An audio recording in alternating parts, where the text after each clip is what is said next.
Welcome to Harshit institute Vijayawada. This is Shailender Reddy. So మనం ఈరోజు Indian politics సంబంధించినటువంటి దానిలో షెడ్యూల్స్ అనే టాపిక్లో మనకి కొత్తగా చేర్చినటువంటి అంటే 1950 జనవరి 26 రోజున అంటే మన కాన్స్టిట్యూషన్ అమల్లోకి వచ్చినటువంటి రోజున మనకి 8 షెడ్యూళ్ళు ఉండేవి. సో తర్వాత కాలంలో 9th 10th 11th 12th అనే 4 షెడ్యూల్స్ చేర్చడం జరిగింది. ఇందులో మనము 9th షెడ్యూల్ అండ్ 10th షెడ్యూల్కి సంబంధించినటువంటి విషయాలను ఈరోజు తెలుసుకుందాం.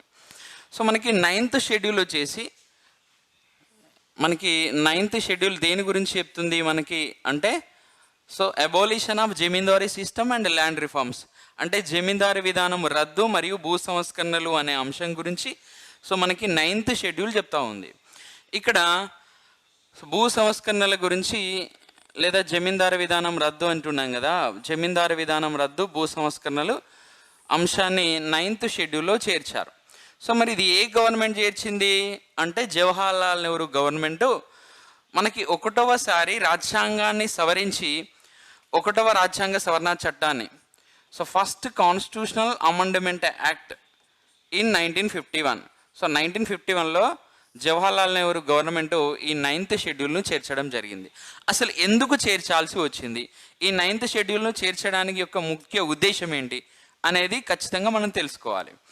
సో ఏ ఆస్పిరెంట్ అయినా కానీ గ్రూప్స్కు సంబంధించినటువంటి స్టూడెంట్స్ అయినా కానీ లేదా సో ఎస్ఐకి సంబంధించినటువంటి ఆస్పిరెంట్స్ అయినా కానీ సో అసలు ఎందుకు ఈ 9th షెడ్యూల్ను చేర్చాల్సి వచ్చింది అనేది ఖచ్చితంగా తెలుసుకోవాల్సి ఉంటుంది. ఇక్కడ సో మనకు ల్యాండ్ భూమి అనేటువంటిది ఉంది కదా, భూమి అనేటువంటిది ఏ జాబితాలో ఉంది అంటే సో రాష్ట్ర జాబితాలో ఉంది. భూమి అనేది రాష్ట్ర జాబితాలో ఉంది. సో భూమి అనేది ఒక న్యాచురల్ రిసోర్స్ కదా. సో న్యాచురల్ రిసోర్స్ అంటే ఒక సహజ వనరు. ఈ సహజ వనరులన్నీ కొంతమంది చేతుల్లో ఉండకుండా సో సహజ వనరులన్నీ కొంతమంది చేతుల్లో ఉండకుండా ఏంటి వికేంద్రీకరణ చేయాలి అనేటువంటి విషయాన్ని మనకు 39B అనేది చెప్తుంది. అట్లనే మనకి 39C అనేటువంటిది ఆర్టికల్ నెంబర్ 39C అనేటువంటిది ఏం చెప్తుంది అంటే సంపద అనేది కొద్దిమంది చేతుల్లో ఉండొద్దు. సో కొద్దిమంది చేతుల్లో కేంద్రీకృతం కారాదు. ఇప్పుడు భూమి అనేటువంటిది ఇక్కడ సంపద కిందికి వస్తుంది, న్యాచురల్ రిసోర్స్ కిందికి వస్తుంది. ఇప్పుడు భూమిని మనం సృష్టించలేదు, మనం నాశనం చేయలేము కాబట్టి అది న్యాచురల్ రిసోర్స్ కదా. సో మరి ఆ న్యాచురల్ రిసోర్స్ అనేటువంటిది కొద్దిమంది చేతుల్లో ఉండొద్దు. సో ఆ న్యాచురల్ రిసోర్స్ అనేటువంటిది సో ఏంటి వికేంద్రీకరణ చేయాలి అనగా సో పంచిపెట్టాల్సి ఉంటుంది. నెక్స్ట్ ఇక్కడ సంపద అనేది కొద్దిమంది చేతుల్లో ఉండకుండా సో సెంట్రలైజ్డ్ కాకుండా డీసెంట్రలైజ్డ్ చేయాలి అని మనకు 39C అనేటువంటి ఆర్టికల్ చెప్తుంది. సో ఇవన్నీ కూడా ఈ 39B అనేటువంటి ఆర్టికల్ కానీ 39C అనేటువంటి ఆర్టికల్ కానీ ఇవి ఎక్కడున్నాయి సో కాన్స్టిట్యూషన్లోని 4వ భాగంలో so directive principles of state policies అనేటువంటి అంశంలో ఉంది ఈ ఆర్టికల్స్ ఉన్నాయి. అంటే ఆదేశక సూత్రాలు అనేటువంటి అంశంలో సో మనకి 39B అండ్ 39C ఉన్నాయి. ఇప్పుడు ఆదేశక సూత్రాలు దేని గురించి చెప్తా ఉన్నాయి, ప్రభుత్వాలు ఏ విధంగా ప్రజల సంక్షేమం కోసం పనిచేయాలి, సో ప్రభుత్వాల యొక్క విధులేంటి, ప్రభుత్వం ఏ విధంగా సో ఉండాలి అనేటువంటి దాని గురించి ప్రభుత్వానికి ఒక దిశానిర్దేశం చేసేటువంటి అంశమే మనకు direct principles of state policies. So మరి ఇప్పుడు ఒక ప్రభుత్వం అనేది ఏం చేయాలని చెప్తుంది, ఒక ప్రభుత్వం ఏ ప్రభుత్వమైనా అది కేంద్ర ప్రభుత్వమైనా లేదా రాష్ట్ర ప్రభుత్వమైనా ఏ ప్రభుత్వమైనా ఏం చేయాలి సో న్యాచురల్ రిసోర్సెస్ కొద్దిమంది చేతుల్లో ఉంచొద్దు, ప్లస్ సంపద అనేది కొద్దిమంది చేతుల్లో ఉంచొద్దు. అంటే ఇప్పుడు దీన్ని బట్టి ఏమర్థమవుతుంది, భూమి అనేది ఒక న్యాచురల్ రిసోర్స్ అండ్ ఒక సంపద. సో మరి ఇది కొద్దిమంది చేతుల్లో ఉండొద్దు కదా. సో కొద్దిమంది చేతుల్లో ఉండొద్దు అంటే ఏం చేయాలి, సో భూ సంస్కరణలు ప్రవేశపెట్టి కొద్దిమంది చేతుల్లో ఉన్నటువంటి ఆ సంపదను లేదా భూమిని ఏం చేయాలి, భూ సంస్కరణల చట్టాలు తీసుకొచ్చేసి సో ఎవరి దగ్గర అయితే ల్యాండ్ ఎక్సెస్గా ఉన్నదో ఆ ల్యాండ్ను తీసుకొని పేద ప్రజలకు పంచాలి. సో మరి ఎందుకు పంచాలి అంటే సో మనకి ఇండిపెండెన్స్ వచ్చినప్పుడు సో 76% భూమి భారతదేశంలో 76% భూమి కేవలం 4% ప్రజల వద్దే ఉండేది. అంటే వీళ్ళు జమీందారులు భూస్వాముల వద్దే అంటే 4% మంది ప్రజల వద్ద 76% భూమి ఉంది. సో మరి ఇట్లాంటి న్యాచురల్ రిసోర్సెస్ అనేది కొద్దిమంది చేతుల్లో ఉంటే ప్రమాదకరం కదా. సో మరి భూమిని భూ సంస్కరణల చట్టాలు తీసుకొచ్చేసి సో పేద ప్రజలకు పంచిపెట్టాలన్న ఉద్దేశంతో సో చాలా రాష్ట్ర ప్రభుత్వాలు ఏం చేశాయి అంటే భూ సంస్కరణల చట్టాలు తీసుకొచ్చి ఆ భూముల్ని జమీందారు దగ్గర నుంచి తీసుకొని, సో జమీందారు విధానాన్ని రద్దు చేసి భూములను జమీందారుల దగ్గర నుంచి తీసుకొని పేద ప్రజలు పంచడం స్టార్ట్ చేసింది. సో అందులో ఫస్ట్ బీహార్ స్టేట్, తర్వాత వెస్ట్ బెంగాల్, ఉత్తరప్రదేశ్, సో ఇట్లాంటి చాలా స్టేట్స్ ఈ ల్యాండ్ రిఫార్మ్స్ యాక్ట్లను తీసుకురావడం జరిగింది. కానీ ఈ బీహార్లో కామేశ్వర్ సింగ్ అనేటువంటి ఒక జమీందారు, సో బీహార్లో కామేశ్వర్ సింగ్ అనేటువంటి ఒక జమీందారు ఏం చేశాడు అంటే ప్రభుత్వానికి వ్యతిరేకంగా, అంటే ప్రభుత్వము సో నా ల్యాండ్ తీసుకుంది, సో అట్లా తీసుకుంటుంది, ఆర్టికల్ నెంబర్ 31 అనేది సో ఇక్కడ ఆస్తి హక్కు గురించి చెప్తా ఉంది కదా. సో మరి ఇప్పుడు భూమి అనేది ఒక ఆస్తి కదా, మరి నా ఆస్తిని తీసుకునేటువంటి హక్కు గవర్నమెంట్కి ఎక్కడిది? ఇది నా ఫండమెంటల్ రైట్ కదా, ఆస్తిని కలిగి ఉండడం అనేది నా ఫండమెంటల్ రైట్ కదా, మనకు ఆర్టికల్ నెంబర్ 31 అదే చెప్తుంది కదా. సో మరి ఇప్పుడు నా భూమిని తీసుకోవడము ప్రభుత్వము సో రాంగ్ పద్ధతిలో నా భూమిని తీసుకుంది, నా ఆస్తి హక్కుకు భంగం కలిగించింది అని కామేశ్వర్ సింగ్ అనే అతను కోర్టులో కేసేసాడు. So Kameshwar Singh versus state of Bihar కేసులో ఆ బీహార్ హైకోర్టు ఏమని జడ్జిమెంట్ ఇచ్చింది అంటే కామేశ్వర్ సింగ్ ఫేవర్గా జడ్జిమెంట్ ఇచ్చింది. ఆయన భూమిని తీసుకోవడము ఆయన ప్రాథమిక హక్కుల్లో ఉన్నటువంటి ఆస్తి హక్కును హరించినట్టు అవుతుంది, కాబట్టి అతని భూమిని అతనికే తిరిగి ఇచ్చేయండి అని సో ఆ బీహార్ హైకోర్టు చెప్పింది. ఇట్లా వెస్ట్ బెంగాల్లోనూ సో దాంతో పాటుగా మనకి ఉత్తరప్రదేశ్లోనూ ఇట్లాంటి భూ సంస్కరణల చట్టాలకు విరుద్ధంగా స్టేట్ గవర్నమెంట్ తీసుకొచ్చినటువంటి భూ సంస్కరణల చట్టాలకు విరుద్ధంగా అక్కడ ఉన్నటువంటి స్థానికంగా ఉన్నటువంటి హైకోర్టులు కొన్ని ఫేవర్ గాను, గవర్నమెంట్ ఫేవర్ గాను, ఇంకో కొన్ని జమీందారులకు ఫేవర్ గాను జడ్జిమెంట్ ఇవ్వడం జరిగింది. సో మరి భూమిని పేద ప్రజలకు పంచడం తప్పెలా అవుతుంది? ఇక్కడ ఆర్టికల్ నెంబర్ 39లో ఉన్నటువంటి B+39C ఆర్టికల్ ప్రకారం ఇట్లా పంచడం తప్పేం కాదు కదా. సో మరి డైరెక్ట్ ప్రిన్సిపల్స్ని ఇంప్లిమెంట్ చేసేటప్పుడు సో ఇట్లా జమీందారులు కేసులు వేస్తూ ఉన్నారు అని చాలా రాష్ట్ర ప్రభుత్వాలు వెళ్ళి అప్పుడు కేంద్రంలో ఉన్నటువంటి సో జవహర్లాల్ నెహ్రూ గవర్నమెంట్ను సంప్రదించి ఈ భూ సంస్కరణల చట్టాలను తీసుకువచ్చేసి ఆ భూ సంస్కరణల చట్టాల మీద కోర్టులకి పవర్ లేకుండా, కోర్టులకి జ్యుడిషియల్ రివ్యూ పవర్ అంటే తీర్పు ఇచ్చేటువంటి అధికారం లేకుండా ఏదైనా ఒక అంశాన్ని రాజ్యాంగంలో చేర్చమని సో ఇక్కడ ఆ రాష్ట్ర ప్రభుత్వాలు కోరడం జరిగింది.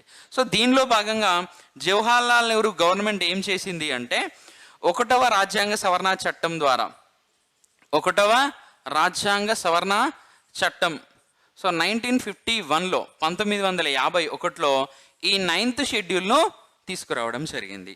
సో 9th షెడ్యూల్తో పాటుగా ఆర్టికల్ నెంబర్ 31 క్లాజ్ ఏ ఆస్తి హక్కులోని ఆర్టికల్ నెంబర్ 31 ఉంది కదా. So article number 31 clause A అనే కొత్త ఆర్టికల్ చేర్చింది, క్లాజ్ ఏ అనే article plus article number 31 clause B అనే ఈ 2 ఆర్టికల్ని చేర్చేసి సో ఇప్పుడు 9th షెడ్యూల్ పైన ఈ కోర్టులకి జ్యుడిషియల్ రివ్యూ పవర్ లేకుండా చేసింది. అంటే ప్రభుత్వము సమిష్టి ప్రయోజనం కోసము సో ఎవరి భూములైనా, ఏ ప్రైవేట్ వ్యక్తుల యొక్క భూములైనా ప్రభుత్వం తీసుకోవచ్చు. సో తీసుకొని దానికి సంబంధించిన కొద్ది మొత్తంలో నష్టపరిహారం చెల్లించి ఏ కోర్టులో కేసులు వేయకుండా, అంటే సో కోర్టులకి జ్యుడిషియల్ రివ్యూ పవర్ లేకుండా, సో మొత్తం మీద 9th షెడ్యూల్కి judicial review power, 9th schedule పైన కోర్టులకి జ్యుడిషియల్ రివ్యూ పవర్ లేకుండా సో ఈ article number 31 clause A 31 clause B అనే 2 ఆర్టికల్ను 1వ రాజ్యాంగ సవరణ చట్టం ద్వారా చేర్చి సో మొత్తం మీద 9వ షెడ్యూల్ పైన కోర్టులకి జ్యుడిషియల్ రివ్యూ పవర్ లేకుండా చేయడం జరిగింది.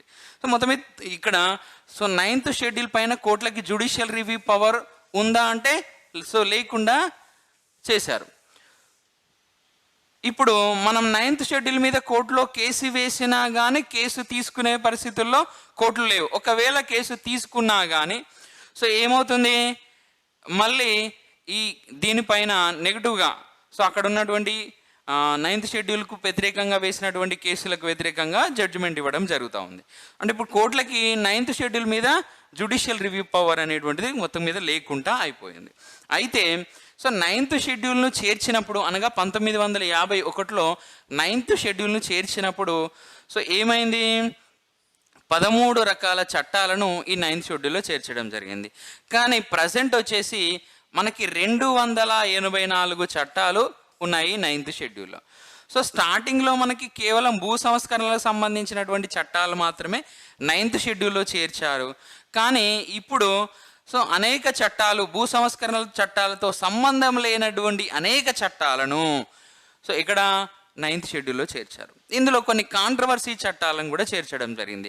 ఫర్ ఎగ్జాంపుల్, సో మనకి 76వ రాజ్యాంగ సవరణ చట్టం ద్వారా 76వ రాజ్యాంగ సవరణ చట్టం 1994 ద్వారా ఏం చేశారు అంటే తమిళనాడులో రిజర్వేషన్స్ను 69% పెంచి ఆ 69% పెంచినటువంటి దాన్ని తీసుకొచ్చి ఎక్కడ చేర్చడం జరిగింది?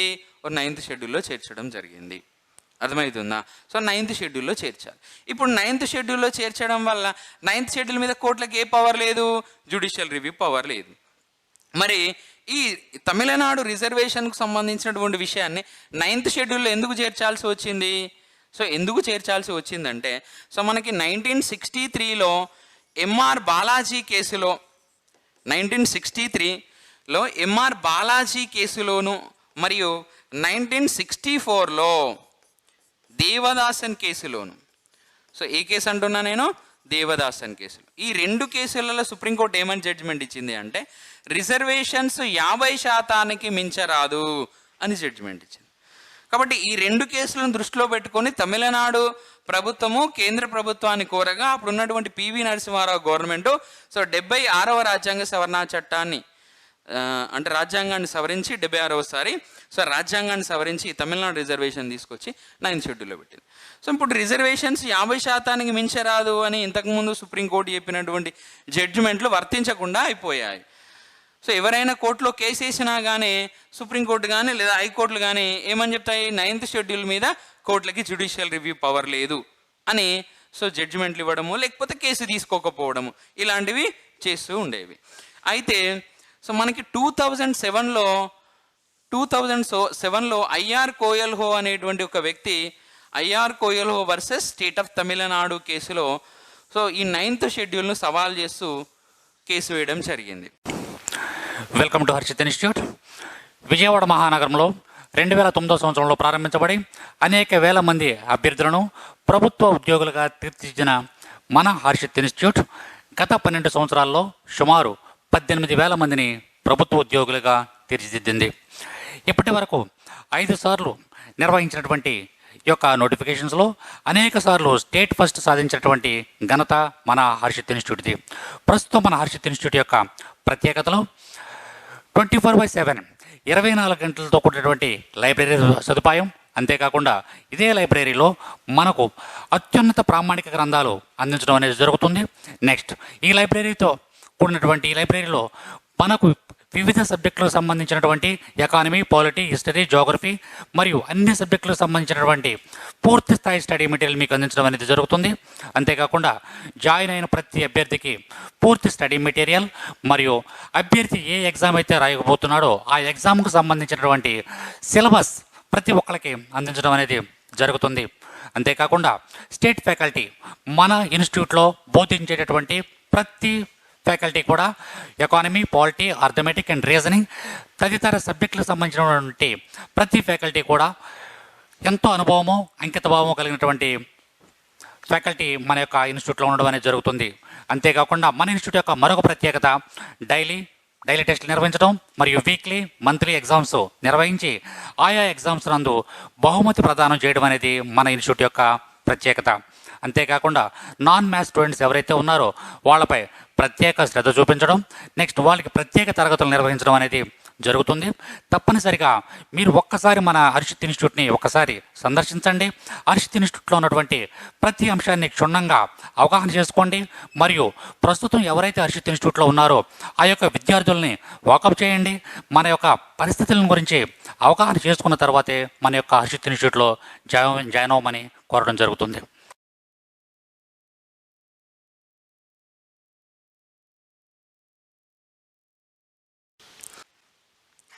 IR Coelho. So IR Coelho versus state of Tamil Nadu.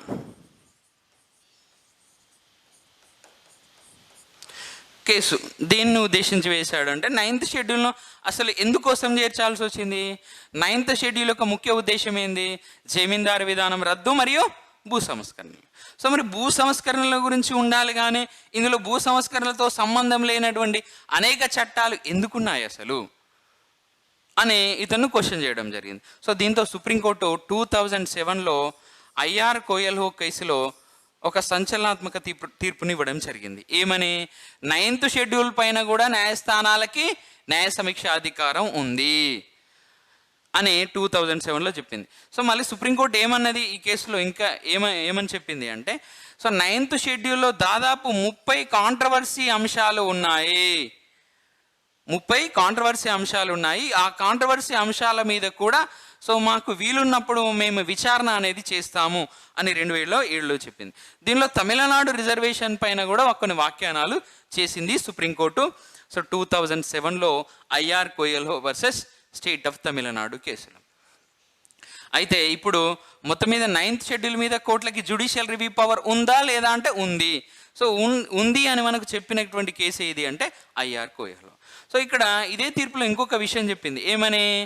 1973 తర్వాత చేర్చినటువంటి 1973 ఏప్రిల్ తర్వాత చేర్చినటువంటి అంశాల మీద, 9th షెడ్యూల్లో చేర్చినటువంటి అంశాల మీద కోర్టులకి జ్యుడిషియల్ రివ్యూ పవర్ ఉంది అని చెప్పడం జరిగింది. సో కోర్టులకి జ్యుడిషియల్ రివ్యూ పవర్ ఉంది, కానీ 1973 కన్నా ముందు చేర్చినటువంటి అంశాల మీద కోర్టులకి జ్యుడిషియల్ రివ్యూ పవర్ లేదు అని స్పష్టం చేయడం జరిగింది.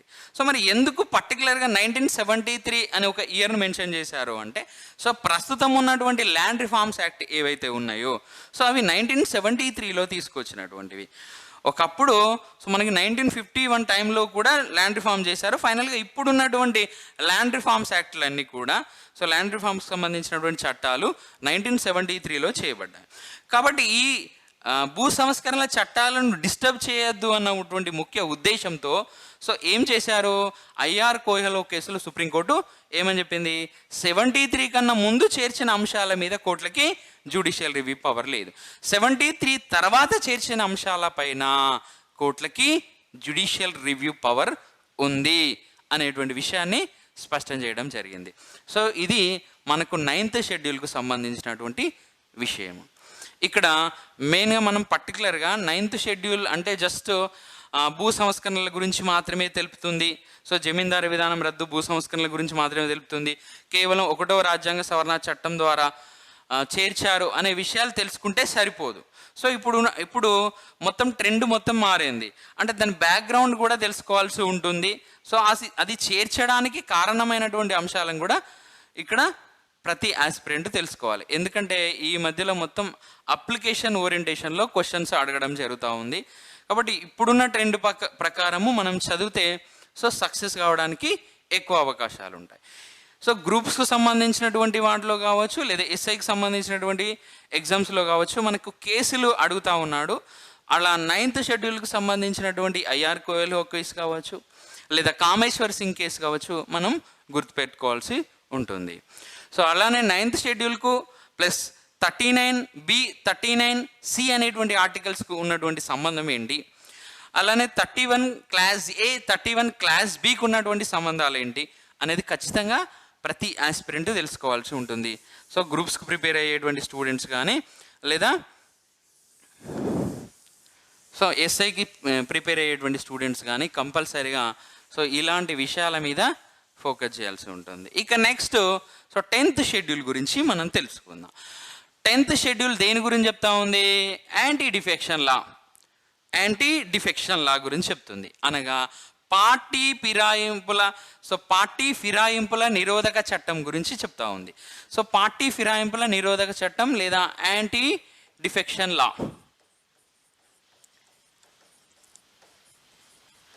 గురించి చెప్తున్నది. సో మరి ఇప్పుడు 10th షెడ్యూల్ను కొత్తగా చేర్చారా, పాతదేనా? మనకి భారత రాజ్యాంగం ప్రారంభంలో 8 షెడ్యూల్ మాత్రమే ఉండేది. సో మరి ఇప్పుడు 10th షెడ్యూల్ను 9th షెడ్యూల్ను కొత్తగా చేర్చారని చెప్పుకున్నాము. సో అట్లానే 10th షెడ్యూల్ కూడా కొత్తగా చేర్చారా అంటే ఎస్, కొత్తగా చేర్చింది. మరి ఇది ఎన్నో రాజ్యాంగ సవరణ చట్టం ద్వారా చేర్చారు? సో 52వ రాజ్యాంగ సవరణ చట్టం ద్వారా, రెండవ రాజ్యాంగ సవరణ చట్టము 1985లో ఏ government? Rajiv Gandhi government. So Rajiv Gandhi government ఈ 52వ రాజ్యాంగ సవరణ చట్టం ద్వారా 10th షెడ్యూల్ను చేర్చడం జరిగింది. సో మరి 10th షెడ్యూల్లో మాత్రమే రాజకీయ పార్టీ అనే పదం మనకు కనబడుతుంది. సో పొలిటికల్ పార్టీ అనే పదము కేవలం మనకు 10th షెడ్యూల్లో మాత్రమే కనబడుతుంది. ఇక్కడ రాజకీయ పార్టీలు అనేవి రాజ్యాంగబద్ధమైన సంస్థలా, లేకపోతే ఎలక్షన్ కమిషన్ చేత గుర్తింపు పొందబడినటువంటి సంస్థలా? అంటే ఎలక్షన్ కమిషన్ చేత గుర్తింపు పొందబడినటువంటి సంస్థలు. సో కాబట్టి అవి రాజ్యాంగబద్ధమైన సంస్థలు కావు. రాజకీయ పార్టీలు అనేవి, ఈ పొలిటికల్ పార్టీస్ అనేవి సో కాన్స్టిట్యూషనల్ బాడీస్ కిందకి రావు, రాజ్యాంగబద్ధమైన సంస్థలు కావు. సో ఇవి కేవలం ఎలక్షన్ కమిషన్ చేత గుర్తింపు పొందినటువంటి సంస్థలు మాత్రమే. అవి కూడా అందులో జాతీయ పార్టీలు ఉంటాయి, ప్రాంతీయ పార్టీలు ఉంటాయి, గుర్తింపు పొందినటువంటి పార్టీలు ఉంటాయి. సో దాంతోపాటు ఇండిపెండెంట్ అభ్యర్థులకు సంబంధించినటువంటి వివరాలన్నీ మనకి ఎలక్షన్ కమిషన్ నిర్ధారణ చేస్తుంది. ఏది జాతీయ పార్టీ, ఏది ప్రాంతీయ పార్టీ, ఏది సో గుర్తింపు పొందినటువంటి పార్టీ, ఇవన్నీ నిర్ధారణ చేసేది ఎలక్షన్ కమిషన్. సో మనం ఇక్కడ పర్టికులర్గా 10th షెడ్యూల్లో దేని గురించి తెలుసుకుంటున్నాము అంటే సో పార్టీ ఫిరాయింపుల నిరోధక చట్టం గురించి. రాజకీయ పార్టీలకు సంబంధించినటువంటి వ్యక్తులు, అది ఎమ్మెల్యేలు కావచ్చు లేదా ఎంపీలు కావచ్చు. సో ఎమ్మెల్యేలు కావచ్చు, ఎంపీలు కావచ్చు, ఏం చేస్తున్నారు? ఒక పార్టీ తరపున గెలిచి లేదా ఒక గుర్తు మీద గెలిచి వేరే పార్టీలోకి మారుతూ ఉన్నారు. సో ఇట్లా 1985లో రాజీవ్ గాంధీ గవర్నమెంట్ ఈ 10th షెడ్యూల్ ఎందుకు చేర్చారు అంటే చాలామంది రాజకీయ నాయకులు ఒక గుర్తు మీద గెలిచి లేదా ఒక పార్టీ గుర్తు మీద గెలిచి వేరే పార్టీలోకి వలస వెళ్తూ ఉన్నారు. సో వేరే పార్టీలోకి మారుతూ ఉన్నారు. అంటే ఏం చేస్తున్నారు? పార్టీ జెండాలను సో సింపుల్గా మార్చేస్తున్నారు. అంటే ఒక పార్టీ తరపున గెలిచి నెక్స్ట్ డేనే వేరే పార్టీలోకి వెళ్ళిపోతున్నారు. దానిని అడ్డుకోవాలన్న ఉద్దేశంతో సో ఏం చేశారు? ఈ పార్టీ ఫిరాయింపుల నిరోధక చట్టాన్ని తీసుకొచ్చింది కాంగ్రెస్ గవర్నమెంట్, అనగా రాజీవ్ గాంధీ గవర్నమెంట్ తీసుకొచ్చింది. సో మరి ఇప్పుడు ఈ పార్టీ ఫిరాయింపుల నిరోధక చట్టానికి సంబంధించినటువంటి అంశాలను తెలుసుకుందాం. ఏ ఏ సందర్భాల్లో మనకి పార్టీ ఫిరాయింపుల నిరోధక చట్టం అనేటువంటిది, ఇక్కడ ఏ ఏ విషయాలలో మనకి యాంటీ డిఫెక్షన్లో అప్లికేబుల్ అవుతుంది, ఏ ఏ విషయాలలో అప్లికేబుల్ కాదు అనే విషయాలు ఖచ్చితంగా తెలుసుకోవాలి ప్రతి ఆస్పిరెంట్. ఫర్ ఎగ్జాంపుల్, ఒక పర్సన్ ఒక రాజకీయ పార్టీ తరపున గెలిచాడు. సో రాజకీయ పార్టీ తరపున గెలిచిన తర్వాత ఆ రాజకీయ పార్టీకి రాజీనామా చేశాడు. సో రాజకీయ పార్టీకి రాజీనామా చేశాడు. పార్టీకి రాజీనామా చేస్తే అతనికి పార్టీ ఫిరాయింపుల నిరోధక చట్టం వర్తిస్తుందా, వర్తించదా అంటే సో వర్తిస్తుంది. ఇవన్నీ పార్టీ ఫిరాయింపుల నిరోధక చట్టం వర్తించే సందర్భాలు. సో వర్తించే సందర్భాల్లో మొదటిది, ఏదైనా ఒక ఎమ్మెల్యే కానీ ఎంపీ కానీ ఒక రాజకీయ పార్టీ తరపున గెలిచాడు. గెలిచిన తర్వాత అతను ఒక రాజకీయ పార్టీకి రాజీనామా చేశాడు. సో చేస్తే అతను ఎమ్మెల్యే అయితే ఎమ్మెల్యే పదవి పోతుంది, ఎంపీ అయితే ఎంపీ పదవి పోతుంది. అనగా అతనికి ఏది వర్తిస్తుంది? సో పార్టీ ఫిరాయింపుల నిరోధక చట్టం వర్తిస్తుంది ఒక పార్టీకి రాజీనామా చేసినప్పుడు. నెక్స్ట్ రెండవ సందర్భం చూద్దాం. ఒక వ్యక్తి ఒక రాజకీయ పార్టీ తరపున గెలిచాడు. సో గెలిచిన తర్వాత గెలిచినటువంటి పార్టీకి వ్యతిరేకంగా అతని కార్యకలాపాలు ఉన్నాయి. సో అప్పుడు ఏం చేయాలి? గెలిచినటువంటి వ్యక్తి సో తాను గెలిచినటువంటి పార్టీకి వ్యతిరేకంగా తన కార్యకలాపాలు ఉన్నాయి, అంటే వేరే పార్టీకి ఫేవర్గా మాట్లాడుతూ ఉన్నాడు. సో అలా మాట్లాడినప్పుడు అతన్ని ఆ పార్టీ సస్పెండ్ చేసింది. సో ఆ పార్టీ సస్పెండ్ చేసింది అంటే బహిష్కరించింది. ఒక వ్యక్తిని ఒక పార్టీ బహిష్కరణ చేసింది. సో బహిష్కరించింది. సో మరి బహిష్కరించిన తర్వాత అతను వేరే పార్టీలో ఏం చేశాడు? వేరే పార్టీలో చేరాడు. సో వేరే పార్టీలో చేరితే మరి అతని యొక్క ఎమ్మెల్యే పదవి పోతుందా, ఉంటుందా? ఫర్ ఎగ్జాంపుల్, వంశీ వల్లభనేని అనేటువంటి ఒక వ్యక్తి ఉన్నాడు. సో ఒక ఎమ్మెల్యే, టీడీపీకి సంబంధించినటువంటి ఒక ఎమ్మెల్యే. ఆ టీడీపీకి సంబంధించినటువంటి వంశీ వల్లభనేని టీడీపీకి వ్యతిరేకంగా, సో తెలుగుదేశం పార్టీకి వ్యతిరేకంగా ప్లస్ వైఎస్ఆర్సీపీ అనే పార్టీకి ఫేవర్గా మాట్లాడుతూ ఉన్నాడు. సో కాబట్టి ఇప్పుడు ఫర్ ఎగ్జాంపుల్ టీడీపీ అనే పార్టీ సో వంశీ వల్లభనేనిని ఒకవేళ పార్టీ నుంచి సస్పెండ్ చేస్తే, పార్టీ నుంచి సస్పెండ్ చేసిన తర్వాత ఆయన వేరే పార్టీలో జాయిన్ అయితే ఆయన ఎమ్మెల్యే పదవి పోతుంది. లేదు అతన్ని పార్టీ సస్పెండ్ చేసింది కానీ అతను ఏ పార్టీలో చేరలేదు. సో మరి అప్పుడు అతని యొక్క మెంబర్షిప్ పోతుందా? మెంబర్షిప్ పోదు. అట్లనే రామకృష్ణరాజు, వైఎస్ఆర్సీపీ పార్టీకి చెందినటువంటి రామకృష్ణరాజు సో వైఎస్ఆర్సీపీ పార్టీ తరపున గెలిచాడు. గెలిచిన తర్వాత అతను ఆ పార్టీకి వ్యతిరేకంగా సో తన చర్యలు కానీ తన మాటలు కానీ ఉన్నాయి. సో మరి ఇప్పుడు ఒకవేళ వైఎస్ఆర్సీపీ పార్టీ అతన్ని పార్టీ నుంచి బహిష్కరిస్తే సో అతను వేరే పార్టీలో కనుక చేరితే అతని ఎంపీ పదవి పోతుంది. సో అతని లోక్సభ సభ్యత్వం అనేది పోతుంది. ఒకవేళ అతని పార్టీ సస్పెండ్ చేసింది కానీ ఆయన ఏ పార్టీలో చేరలేదు సో అప్పుడు అతని మెంబర్షిప్ పోతుందా? పోదు. సో ఎప్పుడు పోతుంది? అతని పార్టీ సస్పెండ్ చేసింది, అతను వేరే పార్టీలో చేరాడు, సో చేరితే మాత్రమే పోతుంది. నెక్స్ట్ ఒక ఇండిపెండెంట్ అభ్యర్థి అంటే స్వతంత్ర అభ్యర్థి అంటున్నాం మనం. అంటే అతనికి ఏ పార్టీ టికెట్ ఇవ్వలేదు. సో స్వతంత్ర అభ్యర్థి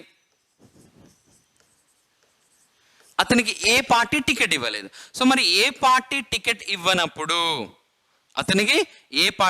ఇవ్వనప్పుడు అతను స్వతంత్రంగా గెలిచాడు. ఒక ఎమ్మెల్యేగా గెలిచాడు లేదా ఎంపీగా గెలిచాడు. సో అతనికి ప్రజలలో చరిష్మా ఉంది, గెలిచాడు. సో గెలిచినటువంటి అభ్యర్థి ఒక గుర్తు మీద గెలిచాడు. అతనికి ఏ పార్టీ టికెట్ ఇవ్వలేదు, ఏదో ఒక గుర్తు మీద గెలిచాడు. ఎలక్షన్ కమిషన్ ఆయనకి ఇచ్చిన గుర్తు మీద గెలిచాడు. గెలిచిన తర్వాత ఆయన ఏదో ఒక పార్టీలో జాయిన్ అయ్యాడు. అది అధికార పార్టీ కావచ్చు, ప్రతిపక్షం కావచ్చు, ఏదో ఒక పార్టీలో జాయిన్ అయ్యాడు. సో మరి ఇప్పుడు అతని మెంబర్షిప్ పోతుందా? అతను ఎమ్మెల్యే అయితే ఎమ్మెల్యే పదవి, ఎంపీ అయితే ఎంపీ పదవి పోతుందా? 100% పోతుంది. మనకు పార్టీ ఫిరాయింపుల నిరోధక చట్టంలో ఏముంటుంది అంటే ఒక గుర్తు మీద గెలిచినటువంటి అభ్యర్థి వేరే పార్టీలోకి వెళితే అతని ఎమ్మెల్యే సభ్యత్వం కానీ, ఎమ్మెల్యే అయితే ఎమ్మెల్యే సభ్యత్వం కానీ, లేదా ఎంపీ అయితే ఎంపీ అభ్యర్థిత్వాన్ని కానీ కోల్పోబడతాడు. ఓకే, సో ఇది మనకి థర్డ్ సిచ్యువేషన్. ఇక నెక్స్ట్ ఫోర్త్ సిచ్యువేషన్ కనుక చూస్తే విప్ ఉల్లంఘన చేస్తే. సో విప్ను ఉల్లంఘిస్తే అప్పుడు కూడా సో ఏమవుతుంది? విప్ను ఉల్లంఘిస్తే సో ఎవరైతే విప్ను ఉల్లంఘించారో ఆ పార్టీకి సంబంధించినటువంటి సభ్యులను సభ్యత్వాన్ని తీసేయచ్చు ఈ పార్టీ ఫిరాయింపుల నిరోధక చట్టం ద్వారా. సో ఎట్లనో చూద్దాం. ఫర్ ఎగ్జాంపుల్ సో టీడీపీలో ఉన్నటువంటి 23 మంది ఎమ్మెల్యేలకు ఆ పార్టీ అధినేత ఎవరు? చంద్రబాబు నాయుడు విప్ను జారీ చేశాడు. విప్ అంటే ఒక పార్టీ అధినేత ఆ పార్టీ సభ్యులు ఎలా నడుచుకోవాలి అని సో జారీ చేసేటువంటి ఆర్డర్నే మనం విప్ అంటున్నాం. అక్కడ చంద్రబాబు నాయుడు టీడీపీకి సంబంధించినటువంటి ఎమ్మెల్యేల పైన ఒక విప్ను పాస్ చేశాడు. సో ఏమని పాస్ చేశాడు? మీరు అసెంబ్లీలో వైఎస్ఆర్సీపీ ప్రవేశపెట్టేటువంటి బిల్లుకు వ్యతిరేకంగా మీరు ఓటు వేయాలి అని విప్ను పాస్ చేశాడు. సో కానీ ఆ విప్ను కొంతమంది ఎమ్మెల్యేలు ఉల్లంఘించారు అనుకుందాం మనం. అలా ఉల్లంఘిస్తే సో మా పార్టీ ఆర్డర్స్ను వాళ్ళు ఓవర్ రూల్ చేశారు కాబట్టి ఇప్పుడు ఏం చేయాలి? వాళ్ళ యొక్క సభ్యత్వాన్ని లేదా వాళ్ళ యొక్క మెంబర్షిప్ను తీసేయండి అని సో స్పీకర్ను కోరవచ్చు ఆ పార్టీ అధినేత. అది కూడా ఎప్పుడని చెప్పాను నేను? పార్టీ ఇచ్చినటువంటి ఆర్డర్స్ను ఉల్లంఘించినప్పుడు, విప్ను ఉల్లంఘించినప్పుడు. సో ఇది మనకి ఫోర్త్ సిచ్యువేషన్. ఇక నెక్స్ట్ వచ్చేసి మనకి 5వ సిచ్యువేషన్ ఏంటి అంటే ఇక్కడ ఒక నామినేటెడ్ ఎమ్మెల్యే కానీ లేదా నామినేటెడ్ ఎంపీ కానీ. ఫర్ ఎగ్జాంపుల్ సో మనకి మన అసెంబ్లీలో ఒక ఆంగ్లో ఇండియన్ ఉండొచ్చు అనే విధానం ఏదైతే ఉందో సో ఆంగ్లో ఇండియన్ మనం ఇక్కడ నామినేటెడ్ అభ్యర్థి అంటాము. లేదా పార్లమెంట్లో 2 ఆంగ్లో ఇండియన్స్ ఉండొచ్చు అనేటువంటి విధానం ఏదైతే ఉందో సో వాళ్ళను ఏమనాలి మనము? ఆంగ్లో ఇండియన్స్ లేదా నామినేటెడ్ మెంబర్స్ అనాలి. ఫర్ ఎగ్జాంపుల్ సో ఏపీ అసెంబ్లీలో లేదా తెలంగాణ అసెంబ్లీలో ఒక ఆంగ్లో ఇండియన్ను గవర్నర్ అపాయింట్ చేశాడు. సో గవర్నర్ అపాయింట్ చేసిన తర్వాత ఒక ఆంగ్లో ఇండియన్ ఏం చేశాడు? 6 నెలల తర్వాత వేరే పార్టీలో జాయిన్ అయ్యాడు. నామినేటెడ్ మెంబర్ 6 months తర్వాత వేరే పార్టీలో జాయిన్ అయ్యాడు. అది ఏ పార్టీ అయినా కావచ్చు, ఒక పార్టీలో జాయిన్ అయ్యాడు. సో మరి ఇప్పుడు అతనికి యాంటీ డిఫెక్షన్ లా అప్లికేబుల్ అవుతుందా కాదా? అవుతుంది. 6 months తర్వాత వేరే పార్టీలో జాయిన్ అయితే సో అతనికి యాంటీ డిఫెక్షన్ లా అనేది అప్లికేబుల్ అవుతుంది. ఇది మనం గుర్తుపెట్టుకోవాలి. ఇక నెక్స్ట్ వచ్చేసి మనము సో ఇది ఆంగ్లో ఇండియన్కి సంబంధించి లేదా నామినేటెడ్ మెంబర్కి సంబంధించి 6 months తర్వాత పోతే అతని ఎమ్మెల్యే అయితే ఎమ్మెల్యే పదవి కానీ ఎంపీ అయితే ఎంపీ పదవి కానీ పోతుంది. సో ఇంకా నెక్స్ట్ ఇక్కడ చూస్తే ఒక ఫర్ ఎగ్జాంపుల్ ఒక పార్టీకి సంబంధించినటువంటి కొంతమంది ఎమ్మెల్యేలు, ఫర్ ఎగ్జాంపుల్ ఒక 10 మంది ఎమ్మెల్యేలు ఒక రాజకీయ పార్టీలో ఉన్నారు. 10 మంది ఎమ్మెల్యేలు ఒక రాజకీయ పార్టీలో ఉంటే ఆ రాజకీయ పార్టీలో నుంచి ఒక ఇద్దరు వేరే పార్టీలో జాయిన్ అయ్యారు. సో ఇద్దరు వేరే పార్టీలో జాయిన్ అయ్యారు కాబట్టి ఇప్పుడు 2/3 మెంబర్స్ కన్నా తక్కువ మంది వెళ్ళారు కాబట్టి ఒకేసారి ఎంతకన్నా తక్కువ మంది వెళ్తే వాళ్ళకి పార్టీ ఫిరాయింపుల చట్టం వర్తిస్తుంది. 2/3 మెంబర్స్ కన్నా ఎక్కువ మంది వెళ్తే వాళ్ళకి పార్టీ ఫిరాయింపుల చట్టం వర్తిస్తుంది. అంటే 10 మందిలో ఇద్దరు వెళ్ళారు కాబట్టి అది 2/3 కన్నా తక్కువ కాబట్టి సో కంపల్సరీ వాళ్ళకి ఏది వర్తిస్తుంది? పార్టీ ఫిరాయింపుల నిరోధక చట్టం అనేది వర్తిస్తూ ఉంది. ఓకే, సో ఇట్లా వెళ్తే పార్టీ ఫిరాయింపుల నిరోధక చట్టం అనేది వర్తిస్తుంది. ఫర్ ఎగ్జాంపుల్ చూడండి, 2014లో సో 2014లో వైఎస్ఆర్సిపి అనేటువంటి ఒక రాజకీయ పార్టీ 67 మంది ఎమ్మెల్యేలను గెలిచింది. సో ఇందులో నుంచి ఒక 23 మంది ఎమ్మెల్యేలు ఏ పార్టీలో జాయిన్ అయ్యారు? సో టీడీపీ అనేటువంటి ఒక పార్టీలో జాయిన్ అయ్యారు. మరి టీడీపీ అనేటువంటి ఒక పార్టీలో జాయిన్ అయ్యారు కాబట్టి సో మరి వీళ్ళకి ఇప్పుడు యాంటీ డిఫెక్షన్లా వర్తించాలి. ఎందుకంటే ఎంతమంది కన్నా తక్కువ వెళ్ళారు? 2/3 కన్నా తక్కువ మంది వెళ్ళారు కాబట్టి సో వాళ్ళకి యాంటీ డిఫెక్షన్ లా అనేది అప్లికేబుల్ కావాలి. కానీ యాంటీ డిఫెక్షన్ లా అప్లికేబుల్ అయిందా? కాలేదు. సో మరి ఏంటి, ఎందుకు కాలేదు? ఇక్కడ మరి వాళ్ళ ఎమ్మెల్యే పదవులు పోవాలి కదా, పోవాలి. కానీ పార్టీ ఫిరాయింపుల నిరోధక చట్టానికి సంబంధించినటువంటి విషయాల మీద నిర్ణయం తీసుకునే అధికారము ఎవరికి ఉంటుంది? స్పీకర్కి ఉంటుంది. సో స్పీకర్ ఏ పార్టీ? 2014 సమయంలో స్పీకర్ కోడెల శివప్రసాదరావు ఏ పార్టీ? TDP party. సో మరి టీడీపీకి నెగిటివ్గా అతను నిర్ణయం తీసుకోలేడు కదా. సో అందుకే ఆ 23 మంది ఎమ్మెల్యే సభ్యత్వము అలానే కొనసాగింది. అర్థమవుతుందా? దాని మీద స్పీకర్ నిర్ణయం తీసుకోవాలి. సో స్పీకర్ ఎప్పుడు నిర్ణయం తీసుకుంటారు అని వైఎస్ఆర్సిపి పార్టీ వాళ్ళ హైకోర్టును ఆశ్రయించారు. హైకోర్టును ఆశ్రయిస్తే హైకోర్టు అడిగింది, ఏమయ్యా కోడెల శివప్రసాదరావు, సో మీరు స్పీకర్ కదా, మీరు మీ పార్టీలో చేరినటువంటి వేరే పార్టీ నుంచి మీ పార్టీలో చేరిన ఎమ్మెల్యేల పైన మీరు ఎప్పుడు నిర్ణయం తీసుకుంటారు అని అడిగితే, సో మాకు టైం లేదు, నేను చాలా విషయాల మీద నాకు వేరే పనులు ఉన్నాయి, సో ఈ విషయం మీద కొంచెం టైం తీసుకొని నిర్ణయం తీసుకుంటా అన్నాడు. ఆ టైము 2019 వరకు కూడా సో రాలేదు. అంటే స్పీకర్ నిర్ణయం తీసుకునే అధికారం, ఇక్కడ ఈ చట్టం పైన నిర్ణయం తీసుకునే అధికారం స్పీకర్కు ఉంది. ఓకే, సో ఇవి పార్టీ ఫిరాయింపుల నిరోధక చట్టానికి సంబంధించి ఏ ఏ సందర్భంలో వర్తిస్తాయి అనేటువంటి విషయం ఇది. ఓకే, మరి వర్తించినటువంటి విషయాన్ని కూడా చూడాలి కదా. సో ఇక్కడ వర్తించినటువంటి విషయాలను కూడా మనం ఇక్కడ చూద్దాం. యాంటీ డిఫెక్షన్లో అప్లికేబుల్ కానటువంటి సందర్భాన్ని చూద్దాం. ఓకే, ఫస్ట్ ఒక పార్టీ నుంచి సస్పెండ్ చేశారు ఒక అభ్యర్థిని. ఒక పార్టీ నుంచి సస్పెండ్ చేస్తే ఆ సస్పెండ్ అయినటువంటి వ్యక్తి ఏ పార్టీలో జాయిన్ కాలేదు. సో ఏ పార్టీలో జాయిన్ కాకపోతే సో అతని అభ్యర్థిత్వం పోతుందా, అనగా అతనికి యాంటీ డిఫెక్షన్లో అప్లికేబుల్ అవుతుందా? కాదు. సో అప్లికేబుల్ కాదు. అంటే వర్తించినటువంటి సందర్భాలు, పార్టీ ఫిరాయింపుల నిరోధక చట్టం వర్తించని సందర్భాలు. ఇక్కడ ఫస్ట్ సస్పెండ్ చేసినటువంటి వ్యక్తి ఏ పార్టీలో జాయిన్ కాకపోతే, ఫర్ ఎగ్జాంపుల్ జనసేన పార్టీకి సంబంధించినటువంటి ఒక ఎమ్మెల్యే, సో ఒకే ఎమ్మెల్యే ఉన్నాడు, అతని పేరు రాపాక వరప్రసాద్. ఈ రాపాక వరప్రసాద్ను ఫర్ ఎగ్జాంపుల్ జనసేన అనే పార్టీ సస్పెండ్ చేసింది అనుకుందాం. ఎందుకంటే జనసేనకు ఫేవర్గా నడుచుకోకుండా సో మిగిలిన రాజకీయ పార్టీలకు ఫేవర్గా నడుచుకుంటున్నాడు అన్న ఉద్దేశంతో జనసేన అతన్ని సస్పెండ్ చేసింది అనుకుందాం. చేస్తే అతను ఏ రాజకీయ పార్టీలో జాయిన్ కాలేదు. సో జాయిన్ కాకపోతే అతను ఎమ్మెల్యే పదవి పోతుందా? పోదు. అతనికి ఏది వర్తించదు? సో పార్టీ ఫిరాయింపుల నిరోధక చట్టం వర్తించదు. Okay, so next second one వచ్చేసి విప్పును ఉల్లంఘిస్తే సో ఎన్ని రోజుల్లో మాత్రమే కంప్లైంట్ చేయాలి? 15 రోజుల్లో కంప్లైంట్ చేయాలి. అంటే ఒక పార్టీకి చెందినటువంటి అధినేత ఆ పార్టీ ఎమ్మెల్యేల పైన ఒక ఆర్డర్ పాస్ చేశాడు, విప్ను పాస్ చేశాడు. ఏమని?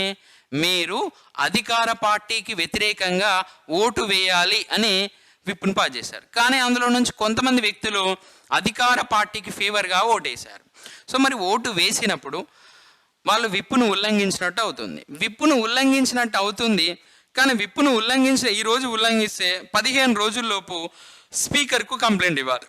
ఫర్ ఎగ్జాంపుల్, సో వాళ్ళ ఎమ్మెల్యేలు అయితే ఇక్కడ అసెంబ్లీ స్పీకర్కు కంప్లైంట్ ఇవ్వాలి. లేదు వాళ్ళు లోక్సభలో ఉన్నటువంటి ఎంపీలు అయితే లోక్సభ స్పీకర్కు కంప్లైంట్ ఇవ్వాలి ఆ పార్టీకి చెందినటువంటి అధినేత. కానీ 15 రోజుల్లోపు ఫిర్యాదు చేయాలి. కానీ 16వ రోజు వెళ్ళి ఆయన ఫిర్యాదు చేశాడు. సో ఫిర్యాదు చేస్తే ఇక్కడ విప్ అనేది వర్తిస్తుందా? వర్తించదు. కాబట్టి సో వీళ్ళకి ఏది వర్తించదు? యాంటీ డిఫెక్షన్ లా అనేది అప్లికేబుల్ కాదు. సో నెక్స్ట్ థర్డ్,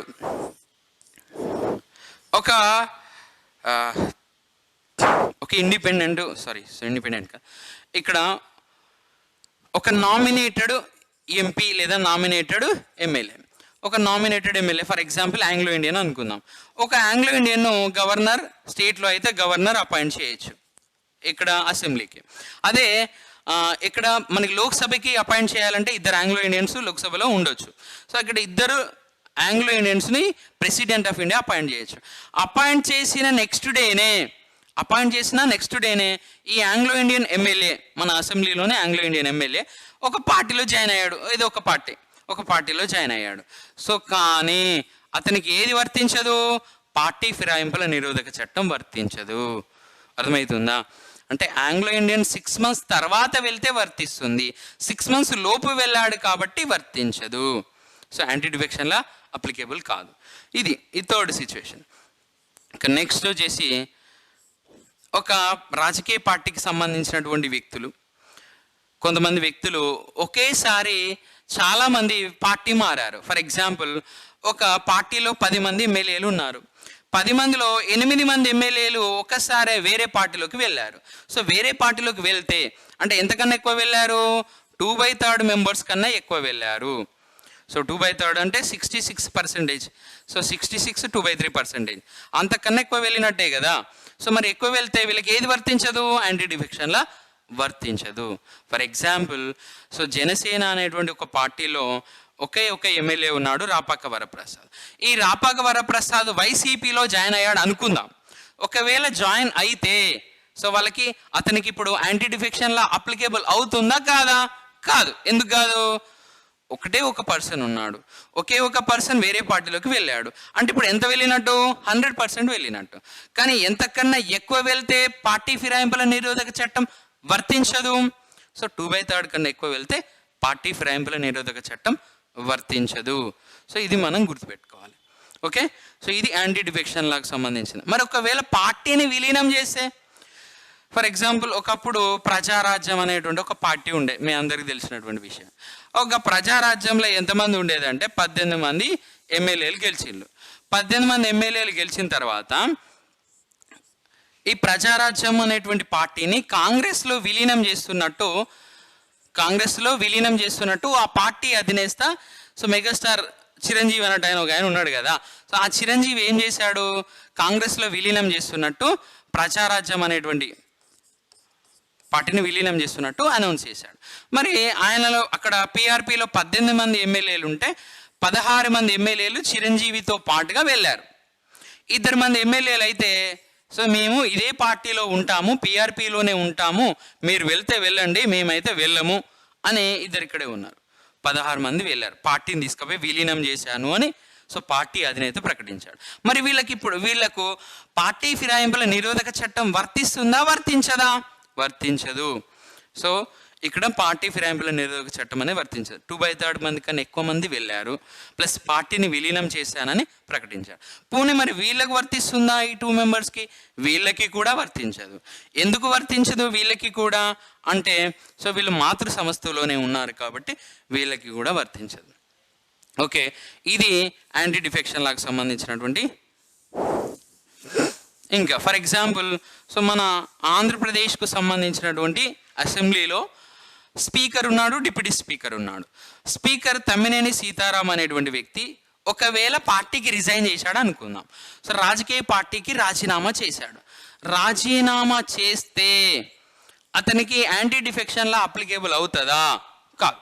సో స్పీకర్కు ఇది వర్తించదు, స్పీకర్కి యాంటీ డిఫెక్షన్లా వర్తించదు. స్పీకర్తో పాటుగా ఇప్పుడు కోనె రఘుపతి ఉన్నాడు కదా మన ఆంధ్రప్రదేశ్ అసెంబ్లీలో. సో స్పీకర్గా నేమో మనకి తమ్మినేని సీతారాం ఉంటే, డిప్యూటీ స్పీకర్గా కోనె రఘుపతి ఉన్నాడు కదా. కోనె రఘుపతి వైఎస్ఆర్సీపీ అనే పార్టీకి రాజీనామా చేశాడు అనుకుందాం.